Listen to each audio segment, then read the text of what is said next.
12 তারিখের পরে আপনারা যারা যে সমস্ত জায়গা আছেন সবার প্রতি বিনম্র অনুরোধ, একটিবার অন্তত চেষ্টা করেন। আমি তো কথা দিয়ে যাচ্ছি, আমি বসে যাওয়ার মানুষ নয়, কিংবা হেরে যাওয়ার মানুষ নয়, কিংবা মৃত্যু ভয়ে কারো পা চাটার মানুষ নয় আমি, কিংবা কোনো নেতাকে এই জিন্দাবাদ ওই জিন্দাবাদ এই এই সেই বিভিন্ন কোনো স্লোগান দেওয়ার মানুষ নয়।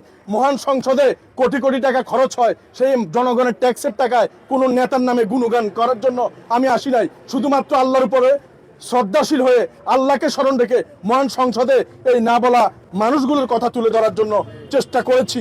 আবারও বলছি, ব্যক্তিগত কোনো খায়েশ নেই। আমি একজন পুলিশ সদস্য ছিলাম। বাংলাদেশ সেনাবাহিনী এবং পুলিশে চাকরি করতে হলে আপনারা জানেন যে কোরআন শপথ করে তারপরে কিন্তু চাকরিতে ইন করতে হয়। তাই অনেকে বলেন কসম কাটেন কেন? কসম আমি কাটার মতো আমার সেই সততা এবং শক্তি আছে বিধে আমি কসমকারী। দেখি আপনার নেতার প্রতি আমার ওপেন চ্যালেঞ্জ, পবিত্র কোরআনে হাত রেখে উনি কি বলতে পারবে যে আমি চুরি করব না, আমি চুরি করতে দিব না?